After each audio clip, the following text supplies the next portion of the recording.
మరో 2 గ్యారంటీల అమలుకు కాంగ్రెస్ ప్రభుత్వం సిద్ధమైంది. గృహలక్ష్మి, గ్యాస్ సిలిండర్ పథకాలకు ఏర్పాట్లు చేస్తోంది.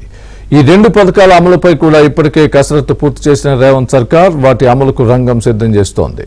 ఈ నెల 27 లేదా 29 తేదీల్లో 2 గ్యారంటీలను ప్రారంభించాలని ప్రభుత్వం భావిస్తోంది. గృహలక్ష్మి, గ్యాస్ సిలిండర్ పథకాల ప్రారంభానికి ప్రభుత్వం ఏర్పాటు చేస్తోంది.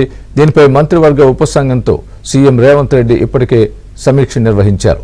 ప్రజా పాలనలో దరఖాస్తులు చేసుకున్న వారిలో అర్హులందరికీ లబ్ధి జరిగేలా చూడాలని అధికారుల్ని ముఖ్యమంత్రి ఆదేశించారు.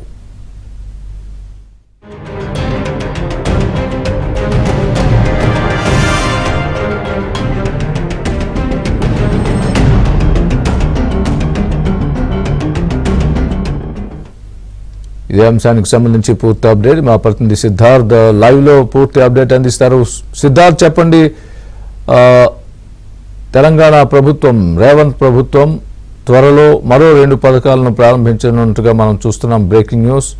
ఈ నెల 27 లేదా 29న గృహలక్ష్మి, గ్యాస్ సిలిండర్ పథకాలకు సంబంధించి ఇవ్వడానికి ఆ రోజు నుంచి ఇవ్వడానికి ప్లాన్ చేస్తున్నట్టుగా చూస్తున్నాం మనం. Breaking news. మీ దగ్గర ఉన్న తాజా అప్డేట్ ఏంటి? ఏం జరుగుతోంది? ఈ 2 పథకాలు ఈ నెల నుంచే ప్రారంభమవుతాయని భావించవచ్చా?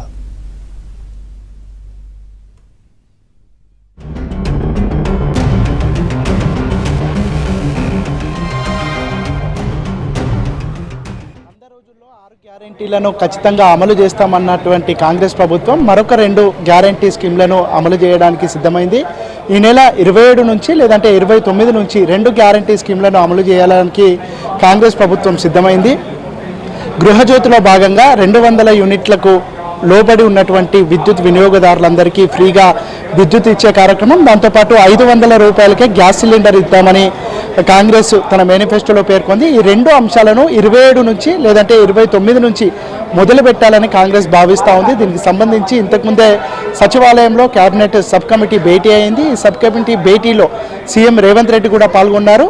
అధికారుల నుంచి పూర్తి ఇన్పుట్స్ని తీసుకున్నారు. దీనికి సంబంధించి ఎంతమంది అప్లై చేసుకున్నారు, ఎంతమంది లబ్ధిదారులు ఉన్నారు, ఎంతమందికి తెల్ల రేషన్ కార్డు ఉంది, ఎంతమందికి ఇవ్వాలి, దీనివల్ల బడ్జెట్ ఎంత ఇంపాక్ట్ అవుతుంది, ఈ అన్ని అంశాలను పరిగణలోకి తీసుకున్నారు. ఇప్పటి వరకు ఎవరైనా అప్లై చేసుకోనేటువంటి వాళ్ళు ఉన్నారో వాళ్ళను అప్లై చేసుకోవడానికి కూడా ఈ 6 గ్యారంటీ స్కీమ్లకు సంబంధించినటువంటిది నిరంతర ప్రక్రియ.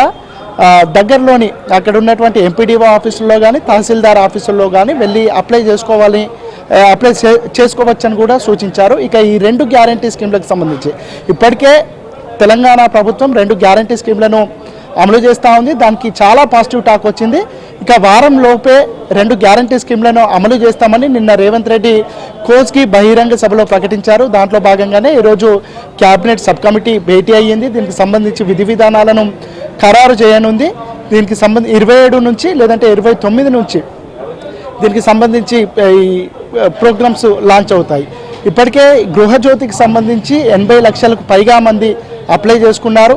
500 సిలిండర్ కోసం 90 లక్షలకు పైగా మంది అప్లై చేసుకున్నారు. కానీ ఇప్పటి వరకు దీనికి తెల్ల రేషన్ కార్డు ఉంటేనే వీటికి ఎలిజిబిలిటీ అని ప్రభుత్వం చెప్తా ఉంది. 40 లక్షలకు పైగా మాత్రమే తెల్ల రేషన్ కార్డు ఉన్నాయి. ఇక మిగతా వాళ్ళ విషయంలో ఎలాంటి నిర్ణయం తీసుకుంటారు అనేది ప్రభుత్వం డైరెక్షన్స్ ఇస్తుంది. ఇక దాంతోపాటు ఈ 500 గ్యాస్ సిలిండర్కి సంబంధించి ఈ సబ్సిడీ అనేది బెనిఫిషియర్కి ఇవ్వాలా లేదంటే ఏజెంట్లకు ఇవ్వాలా అనే అంశానికి సంబంధించి కూడా ఈరోజు కానీ రేపు కానీ డైరెక్షన్స్ వెలువడే అవకాశం ఉంది. మొత్తానికైతే వినియోగదారుడు కేవలం 500 రూపాయలు చెల్లిస్తేనే వాళ్ళకు సిలిండర్ ఇచ్చే విధంగా ఫ్లెక్సిబిలిటీని ఏర్పాటు చేసుకోవాలని ప్రభుత్వం చెప్తా ఉంది. ఇక ఈ 200 మార్చి నుంచి 0 పవర్ బిల్కి సంబంధించి కూడా 0 బిల్లు ప్రొడ్యూస్ చేయాలని కూడా ప్రభుత్వం చెప్తా ఉంది. సో మొత్తానికైతే ఎన్నికల ముందే ఈ గ్యారంటీ స్కీమ్లను అమలు చేసి ప్రజల్లోకి వెళ్ళాలని రేవంత్ ప్రభుత్వం భావిస్తూ ఉంది. 100 రోజుల్లోపే 6 గ్యారంటీ స్కీమ్లను ఖచ్చితంగా అమలు చేస్తామని ప్రభుత్వం చెప్తా ఉంది. కానీ ఇటు ప్రతిపక్షాలు కానీ ముఖ్యంగా బీఆర్ఎస్, బీజేపీ ఈ 2 కాంగ్రెస్ హామీలు ఇచ్చింది కానీ వాటిని అమలుపరచట్లేదు అనే విమర్శలు కూడా చేస్తున్నటువంటి నేపథ్యంలో ఒక మాస్టర్ ప్లాన్తో ఎన్నికలకు ముందే వీటన్నింటినీ ప్రపోజనేట్ చేయాలని ప్రభుత్వం భావిస్తుంది. దాంట్లో భాగంగా మరొక 2 గ్యారంటీ స్కీమ్లకు సంబంధించి నిర్ణయం తీసుకుంది. దీనివల్ల దాదాపు ఒక గృహజ్యోతి వల్ల 80 లక్షలకు పైగా, అదేవిధంగా 500 సిలిండర్కి సంబంధించి 90 లక్షలకు పైగా అప్లై చేసుకున్నారు. వారిలో ఈ లబ్ధిదారుల ఎంపిక ప్రక్రియ కూడా దానికి సంబంధించిన డైరెక్షన్స్ కూడా మరి కాసేపట్లోనే వెలువడే అవకాశం ఉంది. సో మొత్తానికైతే వాళ్ళు అనుకున్నటువంటి రోజుల్లో అంటే 100 రోజుల్లోనే మిగతా గ్యారంటీ స్కీమ్లకు సంబంధించినటువంటి రూపకల్పన జరుగుతూ ఉంది. ఎవరు అపోహలు పెట్టుకోవద్దు అని ప్రభుత్వం ప్రజలకు సూచిస్తూ ఉంది.